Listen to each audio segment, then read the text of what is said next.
ShopUp.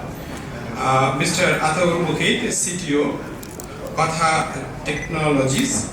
Then Mr. Topu Newaj, Senior Vice President, Shohoz. And Mehdi Hasan Khan, Technical Architect, ShopUp. And last but not the least is Raisul, Kabir, Founder and CEO, Brain Station Twitter. Please do take your seats.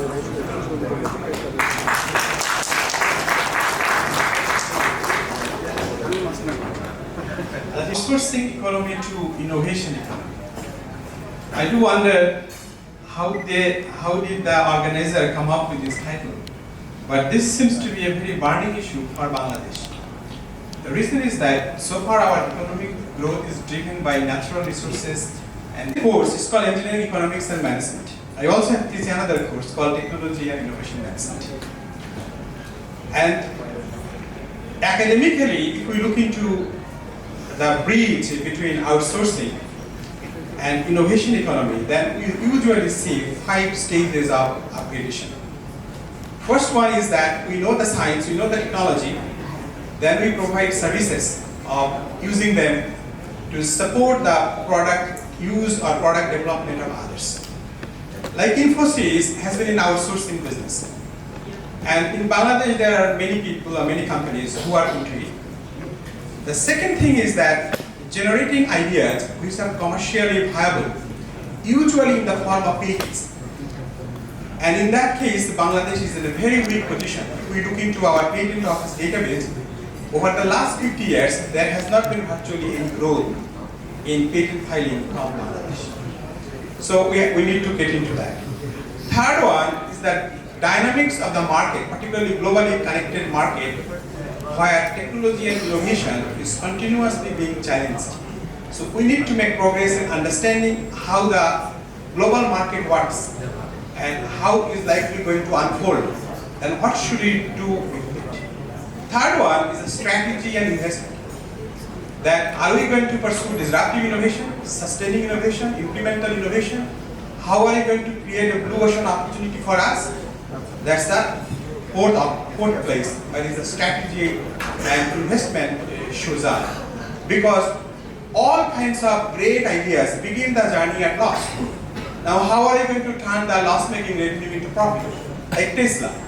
It's a great idea, but still it is in red. So what is the strategy? What is the investment plan to turn that red into black? And the last one is the public policy. How should the public policy govern the economy, education, industry so that we succeed to produce commercially viable ideas and turning them into profitable business? That's basically some remarks at the beginning. Now let's share inputs from our industry experts. So let me request Mehdi Hasan to my extreme right. With respect to his experience and understanding about the global dynamics of idea business or innovation business, what is our challenge, what are our challenges, and how should we address them? Okay. So I'm currently working as a technical architect at ShopUp. It's a VC-backed company. Before that, I worked at Backpack. It was also a VC-backed company. And Backpack was also one of the also the first company in Bangladesh that YC invested in, Y Combinator. ShopUp is the first company that Sequoia Capital invested in, and I had the opportunity to work closely with the founders of this company and learn a few things. And one of those challenges, like what we're going through right now, is a kind of a chicken and egg problem. Like we have an immature industry, and and we don't have a lot of good example, good success stories in front of us. Like there are companies that are rising rapidly, but before that there are very few companies that those investors know about. And this was one of the biggest problem to biggest like hurdle to get funding here. So yeah, it doesn't help anyone. Right. The main problem is like the tech hub is not well known to the world for like any good result. Like if you guys, all of you guys probably watched the TV series Silicon Valley, right? And there was just one mention of Bangladesh, and it was a click farm. And this is the unfortunate case. And I think like a lot of people can say a lot of things about how to solve this problem, but we are here mostly the engineers. We are not policymakers, so we cannot like attack those problems from those angles. We have to work with whatever we have in our hands, and I think the biggest problem right now to go from outsourcing economy to an innovation economy is the skilled workers, and we need to double down on a lot of areas where we can like make it better. Like a lot of countries in the world, if you think about Germany, if you think about Canada, if you think about Australia, everyone wants to be Silicon Valley. And how do they address it? They change their immigration policies so that skilled workers can migrate there easily. But I don't think anyone from any other countries will want to migrate to Bangladesh, right? We are all we have. And that's why we have to like double down on making those skilled workers here. And it's hard because it's like saying that, it's like motivating, it's like trying to motivate people from like, to healthy lifestyle. Like it's so easy to sell kachi biryani, right? It's so hard to sell salad. And it's so hard to sell like a culture where you will like you'll focus on fitness and then you want to. This takes a lot of effort. This takes a lot of dedication. But what outsourcing provides is a lot of things. For policymakers, it's easy to understand. Like they don't have to do anything. There are some marketplaces that tell people become outsourcer, and they don't even make those marketplaces. They don't do anything to like make it easier for them to earn. It all is happening. These all are happening like automatically, and they're just promoting this outsourcing thing because they understand this. But if you, on the other hand,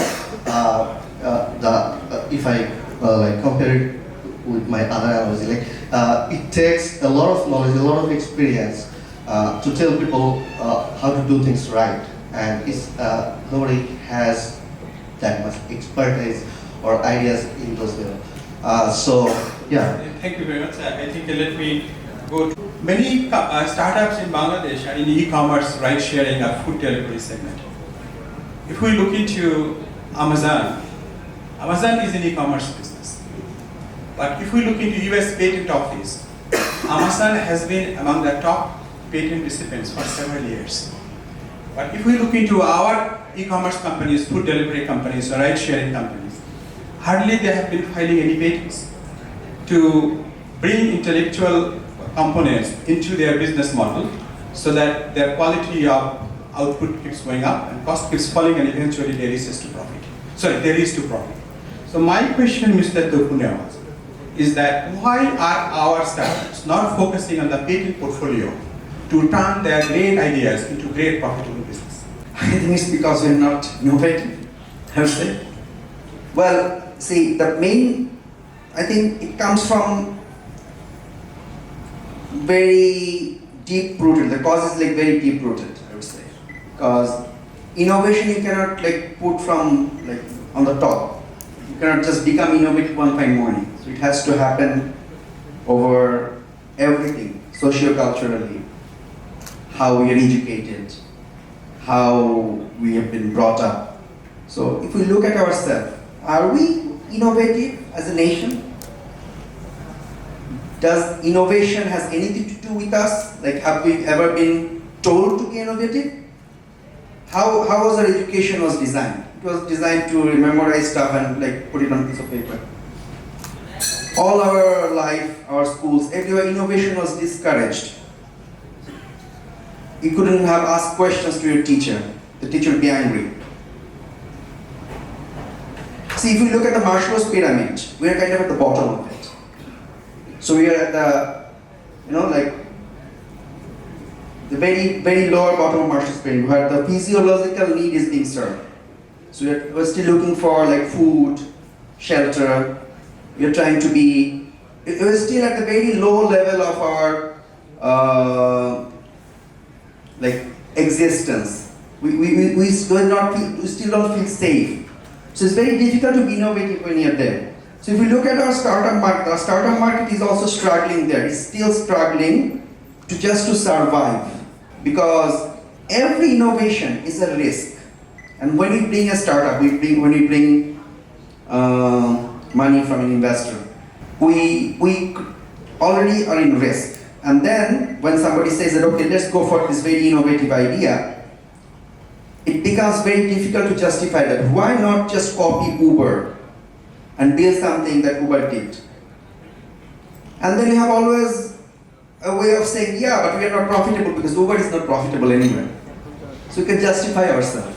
So innovation, I would say, is hampered by a lot of things. One of the major things, for example, let's take a look at the startup market. All the major startups we have here are invested by external VCs. How many of our national large organization has invested in startups, in innovation? Is it easy to raise money here, locally? No, it's not. It's very difficult. Because there is a huge lack of trust. So I would say it's not easy to become innovative. There are a lot of constraints. Startups are still running for very convoluted causes. Startups are running for numbers, like how many rides you have made, how many food deliveries you have made. It's not running for what actual problem you're trying to solve, what actual value you're adding.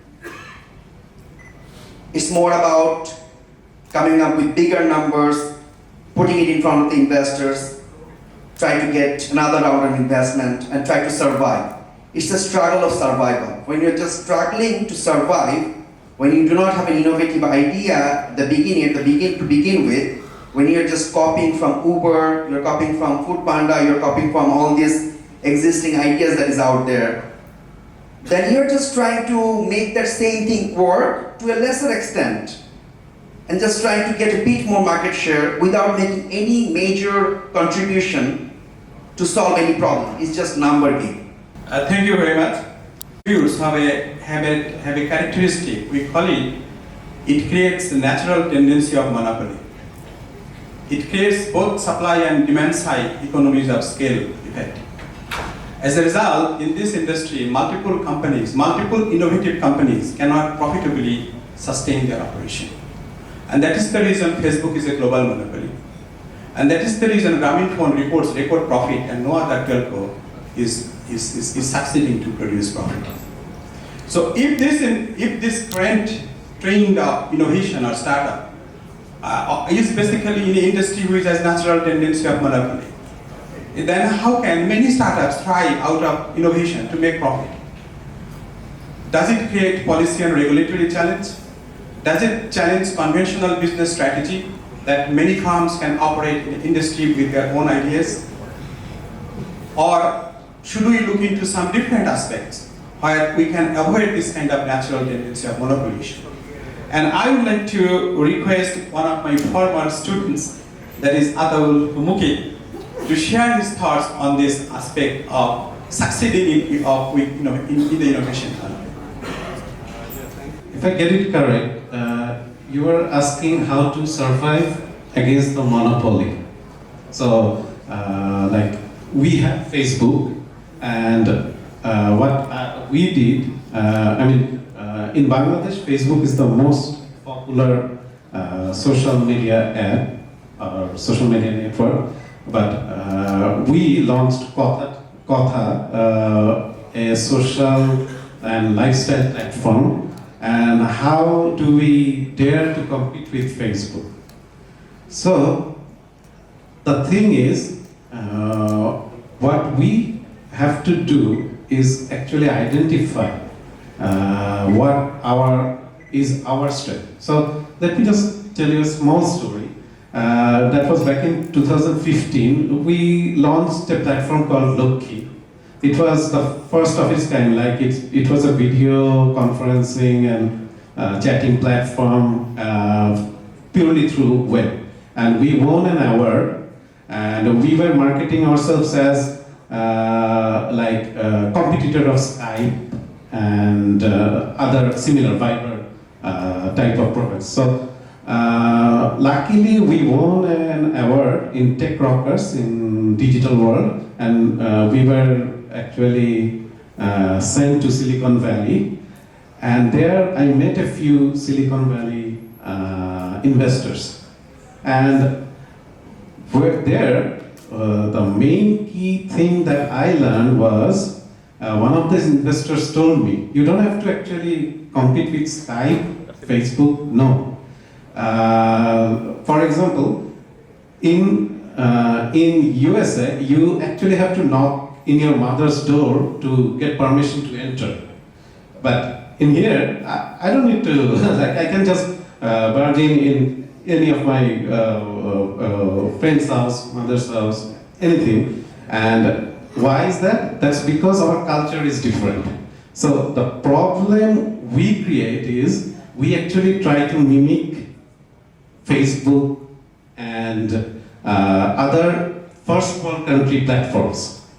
So the way to get around it, just think about your culture and come up with a solution that fits your culture.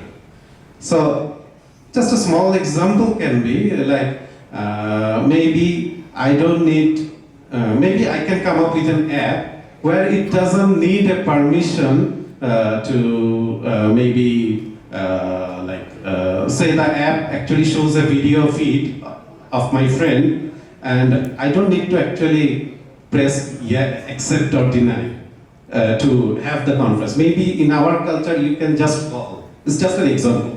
I mean, we don't have to follow the exact way of how those software are working. And in our case, the software we came up with, Kotha, it is actually a social networking platform, social media platform, but at the same time, we are planning to make it a content place for content creators, or marketplace for content creators. So the idea is a bit different. Like probably most of you don't know, there are YouTubers who have more than 1 million, at least 100,000 followers, and they're very young. I mean, some of you wouldn't even know them, but we actually created a channel where we have some YouTubers and content creators on board. They are creating their contents on YouTube, but we plan to migrate them to in our platform, and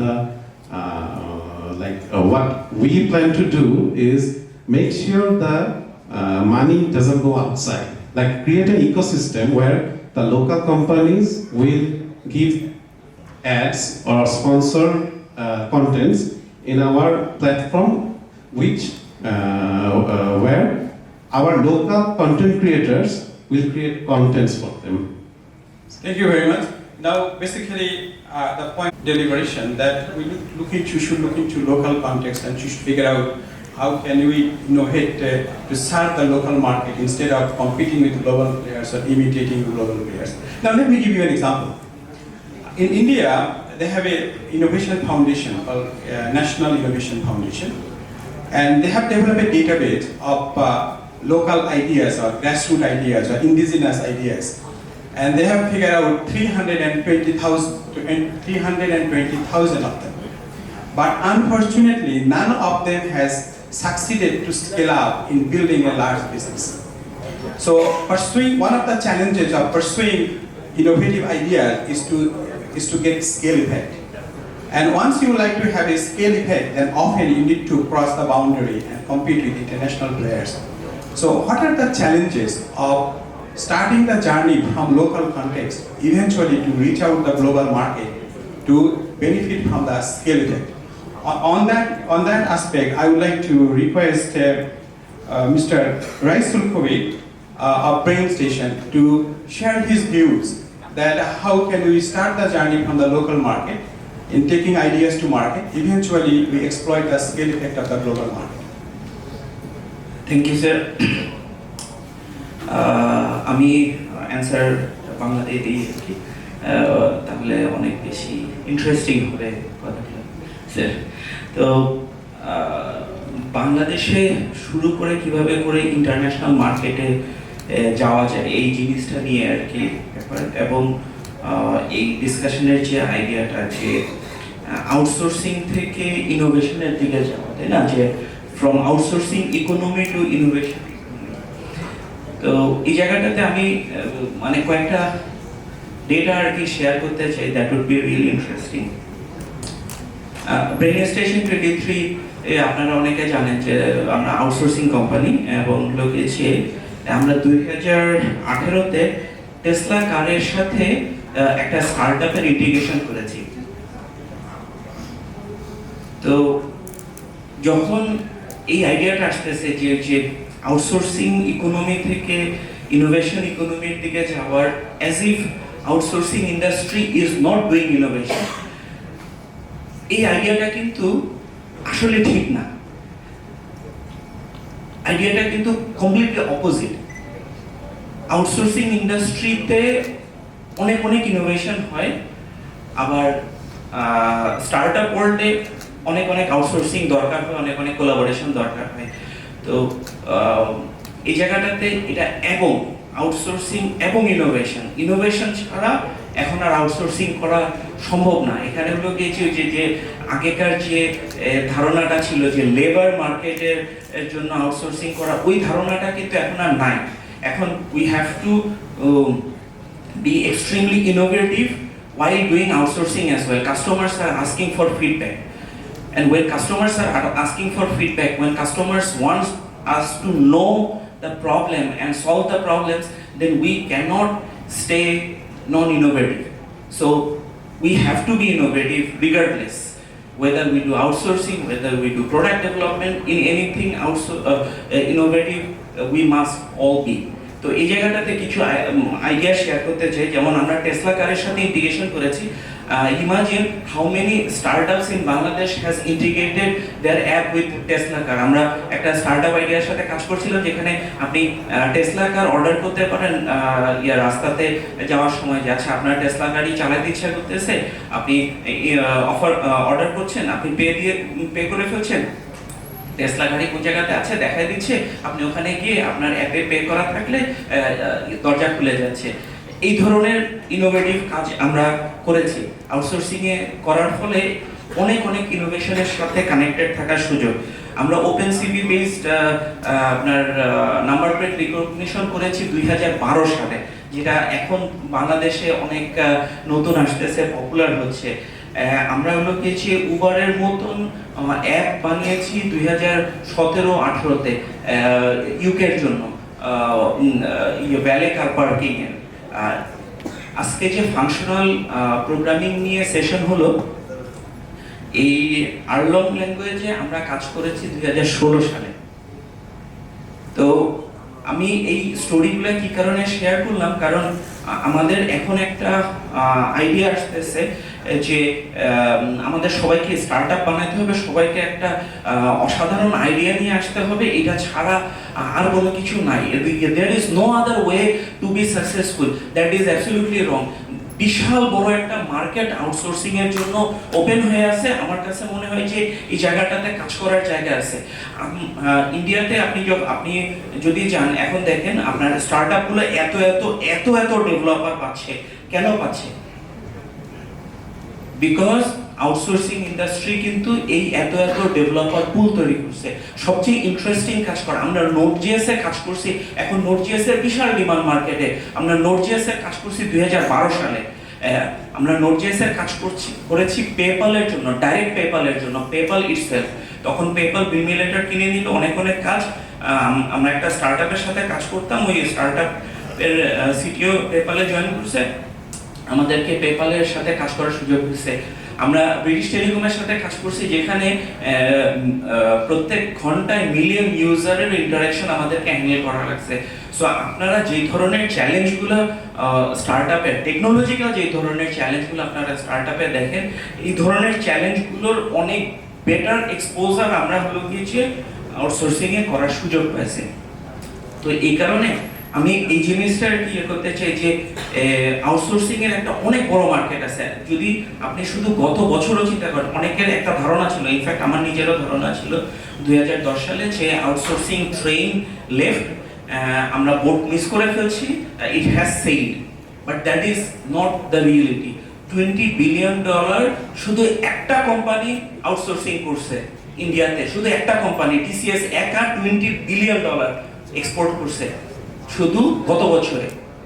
আর ইনফোসিস শুধু এক বছরে, গত বছরে $12 billion একটা company, এবং তারা কিন্তু continuous ইনোভেশনের মাধ্যমে মানে 30% অফ দেয়ার আপনার revenue was coming from digital services, new digital services, artificial intelligence, big data analysis, এই ধরনের জিনিসপত্রতে। তো ইনোভেশনের কথা যদি বলেন, ইনোভেশন আউটসোর্সিং এ বিপুল পরিমাণে আছে। That's it. আমি হলো যে প্রোডাক্ট ডেভেলপমেন্টটাকে আমি ডিসকারেজ করতেছি না, বাট innovation এবং outsourcing goes hand by hand. That is what I want to do. Next time, I think there is a time limitation, so this is a last round of questions, and I would request each panelist to limit their deliberation within 1 minute. There are two issues here. Number one issue is always we do complain that our universities are not producing quality graduates, or our education system isn't, or there is a gap between industry and academia. So certainly, in order to pursue innovation economy, that issue needs to be addressed.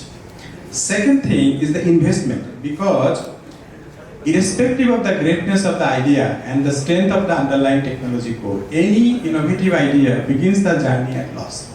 So we need money to nurture those ideas in order to reach to profit. If we look into India, last year, VC financing reached more than $14 billion, almost $14.75 billion. If you look into Bangladesh, number is not very attractive. So now the second question is about how can Bangladesh project itself to draw the attention of international VC fund managers, so that reasonably good flow of VC fund shows up in Bangladesh. And that is the place I would like to request each of my panelists to share two recommendations, one per each, and within 1 minute. And I will start from my extreme right. So the first question is how can like academia and industry can collaborate? We actually did it, but I think this can be done in much more larger scale. Whenever we had problems with hiring, we couldn't get like enough skilled and good engineers. We thought about like so how is it possible that we can hire freshers and train them and make them more skilled? Because we have those experiences, but they don't, and they are also having the problem that because of they don't have enough experience, they cannot get into the industry. So the first thing is, I think whatever is like it's very common in other countries, especially in established ecosystems. Like hire, some companies can do that, but I don't think that's like good enough. So creating a good hiring pipeline from universities directly, and like tell them ahead of time that these are the skills we need, so that they can get the time to prepare themselves, if possible, like give them mentorship. I think like this is very much possible. And the second question is how can we encourage investors to invest in Bangladesh? This will take a long this will take a long time, because we need some success stories first. And VCs are like they move together. Like if one VC starts investing, then it becomes very easier. So we need some good success stories at first, and I think if we solve the first problem, the enough skill pool, enough pool of like skilled workers, skilled developers, skilled engineers. I think one of the things that we see is being as a risk factor that the tech hub is not strong enough. That will come and that thing will be there. So, to answer the first question, experience that after grueling 4 years in the university, some of them actually, when they come out, they are not ready to face the industry. I mean, not take up the high-level work. So, what my suggestion would be, or what I'm aiming for, is to catch them early during their second year or something, and then have some partnership model with, have an academia and industry partnership model, not after 4 years, but or as an intern, but from starting from second or late second year, so that their minds are still fresh. So I think that can be a start. That is to answer the first question. And the second one is, for now, I think what we did was earn money from outsourcing and invest in our product. So that can be a temporary solution before the skilled labor thing is solved over time. আমি মুকিত ভাইয়ের সাথে একমত। আসলে second year থেকে higher করা উচিত। আমাদের একজন ডাটা সায়েন্স ইঞ্জিনিয়ার আছে যে এখনো গ্র্যাজুয়েশন করে নাই, এবং গিয়েছে অলরেডি আমরা ইয়াকে গেলে ব্রোঞ্জ অ্যাওয়ার্ড জিতেছি ওই ডাটা সায়েন্স টিমটার মাধ্যমে। সো সেকেন্ড ইয়ার থেকে হায়ার করা দরকার পার্ট টাইম স্টুডেন্টস। আপনাদের এখানে অনেকেই এন্টারপ্রেনার আছেন, প্লিজ মেক শিওর যে সেকেন্ড ইয়ার থেকে হায়ার করা শুরু করবেন part time people, number 1। Number 2 হলো গিয়েছে আমাদের ইউনিভার্সিটিরও এন্টারপ্রেনারদেরকে মাঝে মাঝে ডাকা উচিত, যাতে এই কোলাবোরেশনটা ভালো হয়।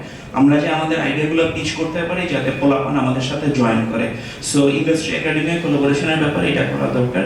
আর হলো গিয়েছে ইনভেস্টমেন্টের জন্য আমি এবার যে নরওয়েতে গেছিলাম, তো তখন ইনভেস্টরদের সাথে কথা হচ্ছিল, তো বলে যে তোমাদের দেশ থেকে তো টাকা বাইরে আনা যায় না। তো গ্রামীণ ফোনের সাথে গভর্নমেন্টের কি অবস্থা হচ্ছে আপনারা জানেন। তো এই জায়গাটাতে আসলে গভর্নমেন্টের কাজ করার ব্যাপার। ইনভেস্টররা এক পায়ে দাঁড়ায় আছে আসলে ইনভেস্ট করার জন্য, কিন্তু হলো গিয়েছে বাংলাদেশ থেকে টাকা যে বিদেশে নেওয়া যায় না, এটার জন্য যে প্রবলেম হচ্ছে। তো এটার সলিউশনগুলো সব আছে, যে চালটাও যেমন এই ইয়াতে ডেলিভারি রেজিস্টার করা, তাই না? আপনারা চাইলে সিঙ্গাপুরে যে রেজিস্টার করতে পারেন। ডেলিভারি রেজিস্টার করার জন্য অ্যাটলাসে যে এক বাটন ক্লিক করলে হয়ে যায়, $2000 মনে হয় কোম্পানি রেজিস্ট্রেশন, না $900 হয়ে যায়। সো বিদেশে কোম্পানি রেজিস্ট্রেশন করেন, যতদিন পর্যন্ত গভর্নমেন্ট প্রবলেমটা সলভ করতে না করতেছে, গভর্নমেন্ট প্রবলেমটা সলভ করলে তারপর দেশে নিয়ে আসবে কোম্পানি, তাহলেই হয়ে গেল। Thank you.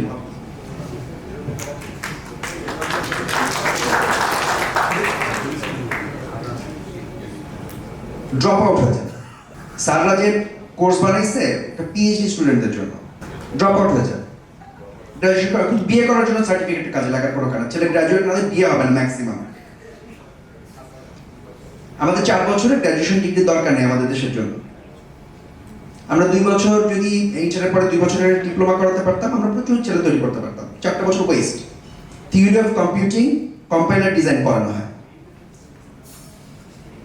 K K compiler design করছেন? ইউনিভার্সিটির গুরুত্ব কমাতে পারতে হবে। ইউনিভার্সিটির সাথে কোলাবোরেশন করে পারা সম্ভব না, কারণ স্যাররা তো সবাই প্রফেসর, তারা তো পিএইচডি করার লোক, তারা তোর বাইরে আর কিছু বোঝেন না। ওনারা ধরে নিচ্ছেন সবাইকে পিএইচডি করতে হবে, সবাইকে ওভাবে পড়াতে চায়।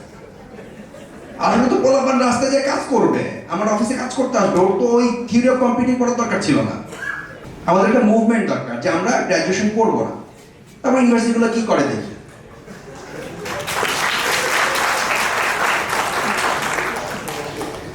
আমি সুপার বিরক্ত এই ব্যাপারটা নিয়ে। আমি অনেকগুলো ইউনিভার্সিটির সাথে কাজ করছি এই কোলাবোরেশন নিয়ে, কিন্তু এন্ড অফ দ্য ডে যেটা হয় যে ওখানে একটা রিজিডিটি আছে, যে ইউনিভার্সিটির আসলে উদ্দেশ্য কি, ইউনিভার্সিটিতে জ্ঞান চর্চার জায়গা, জ্ঞান তৈরির জায়গা। তো সেখানে যে আমার মতো লোকজন যে বলে যে না শুধু আমার কাজ করার জন্য লোক দরকার, ওটা ঠিক ইউনিভার্সিটির ইয়ের সাথে যায় না। কিন্তু আমাদের ইকোনমিক্যাল স্ট্রাকচার তো বুঝতে হবে। আমরা তো আসলে ওই যে ফিজিওলজিক্যাল স্টেটে আছি, আমরা ওই জায়গাতে ফাইট করি সার্ভাইভালের জন্য, তাই না? জ্ঞান, কিছু মানুষ থাকবে যারা জ্ঞানী হবে, তারা জ্ঞান যাবে। আমরা লক্ষ লক্ষ টাকা খরচ করে সরকারের ট্যাক্সের টাকা খরচ করে ছেলেদেরকে তৈরি করতেছি, ইউনিভার্সিটিতে পড়াচ্ছি, তারপর সেগুলো গ্রিনগুলোকে ছেঁকে বিদেশে পাঠিয়ে দিচ্ছি, কি ভ্যালুয়েট করতেছি। সো আমি খুব কন্ট্রাডিক্টরি কথা বললাম। দ্বিতীয়টা যেটা, সেটা হচ্ছে যে আসলে ইনোভেশন প্রশ্ন ছিল যে হ্যাঁ মানে ইনভেস্ট শুধু বাইরে থেকে না, লোকাল ইনভেস্টমেন্টের আসলে মানে কিভাবে কোম্পানিগুলো সার্ভাইভ করবে, কিভাবে টাকা যদি না আসে। তো আমার মতে আর কি ওই বাইরে থেকে টাকা এনে মানে বাইরের ইনভেস্টররা ইনভেস্ট করবে, সবগুলোই তো তাই আসলে, যতগুলোই আসছে সবই বাইরে থেকে, ওই জায়গাটা থেকে বেরো আসা দরকার। আমাদের লোকাল যারা আছেন, যারা বড় অর্গানাইজেশন আছেন, বেক্সিমকো থেকে শুরু করে আপনারা বড় স্কোয়ার থেকে শুরু করে, এদের দিকে তাকান। এটাতে এদের কিন্তু বড় কোনো মেজর কোনো ধরুন বেক্সিমকো হয়তো P1 করার চেষ্টা করছিলেন, ওনারা একটা স্টার্টআপ শুরু করছিলেন ড্রিম ওয়ার্ক। এই জায়গাটাতে কাজ করা লোকাল ইনভেস্টমেন্টও দরকার। আমাদের ধরেন যদি গার্মেন্টসের কথা চিন্তা করেন, আমাদের কিন্তু লোকাল একটা মানে ইন্টারন্যাশনাল কোনো গার্মেন্টসের ব্র্যান্ড নাই। আমরা এত গার্মেন্টস তৈরি করি, আমাদের কোনো ইন্টারন্যাশনাল ধরেন M&H এর মতো, H&M এর মতো কোনো ইন্টারন্যাশনাল ব্র্যান্ড কিন্তু আমাদের নেই, অথচ আমরা কিন্তু সবার প্রোডাক্ট বানাই। তার মানে হচ্ছে আমরা আসলে ওই জায়গাটাতে ভালো না, আমাদের ওখানে সমস্যা আছে। মানে আমরা যেহেতু সবচেয়ে ভালো পারি গার্মেন্টস, সেখানেও আমরা একটা ব্র্যান্ড স্টাবলিশ করতে পারিনি সারা দুনিয়াতে। তো আমাদের দরকার হচ্ছে যে লোকালি যারা আছেন, লোকাল কি ইনভেস্টমেন্টগুলোকে বের করা, তাদেরকে বোঝানো যে ঠিক আছে এটা একটা ভালো জায়গা, এখানে রিটার্ন আসবে, গ্রো হবে, এইটা বোঝানো দরকার। এটার জন্য সরকারিভাবে আমাদের ইন্ডাস্ট্রির পক্ষ থেকে সবাই মিলে এদেরকে অনবোর্ড করা, যাতে আমরা লোকাল ইনভেস্টমেন্ট কালেক্ট করতে পারি। Thank you. Well, thank you very much for your strong observations. Now I'd like to finish it within a couple of minutes. I'd like to share a few data with you, and not to discourage you, but let's say that over the last 70 years, only 3 countries have succeeded to enter into innovation economy. And these first 3 countries are Japan, South Korea, and Taiwan. Even not Singapore. And India attempted to do it after its independence, and eventually it gave up. Russia worked for 100 years, Russia couldn't get into that. So it is not a very easy call to get into innovation economy, number one. Number two, we have 50 million students in our education pipeline. And we have a dream to keep growing to be a developed country. Without entering into innovation economy, we have no option to make our per capita income above $10,000. It's virtually impossible. So it is not an option for us. Should we consider? Rather, it is the only option for us to keep growing to an advanced countries by harnessing the mental capability of our graduates and turning them into profitable revenue. And that means innovation economy is our only option. And it is a difficult journey. And for that reason, public policy should look into redesigning Bangladesh's social and economic and education system, so that industry should also be redesigned to get into a new Bangladesh, and that Bangladesh should be a prosperous Bangladesh, and that would be out of ideas, out of innovation of coming out from our student population. And as we do not have any option, so my call would be, let's work together to redesign Bangladesh, to make it a developed country out of innovation. And to conclude it, let me appreciate the organizers, and particularly choosing this topic. I hope they will continue it and make it a serious national agenda where momentum would be gathered, and eventually we will make success in that. Thank you very much to all of you. Remains more or less at its peak. Thank you. We hope to continue this. Mohammed had a welcome speech and he couldn't make. I had a back problem and I had to take some medicine and have to take some rest. So without further ado, I know all of you are waiting for dinner. I am also waiting for dinner. But the thing is, like, what I wanted to say, first thing first, I really want to thank the organizers. I am part of the organizer, but I couldn't do much. But especially the Chaldal team over here, they did a tremendous job. And you can see this is one of the very few events when you can also see that there is not that much Chaldal logo or any other organizer logo. So that is by intention. The intention is this particular event, Dhaka Tech Summit, is an event organized for the technical committee by the technological people, and we want to take it forward and create an umbrella where brilliant minds like you can come, have a discussion and learn from each other. The first event, even if it might seem a little bit discord different topics people are talking about, but that was by intention. We want to kindle the spirit of sharing and learning together and take it from there. So obviously we look forward to make it an annual event and have more sub-events and create a community around it, and so that people like me, people like you can learn from each other, and as the industry grows, as the economy of Bangladesh grows, we also grow together and figure out how to invest our time and effort in most impactful way as it possible. So saying that, I would like to say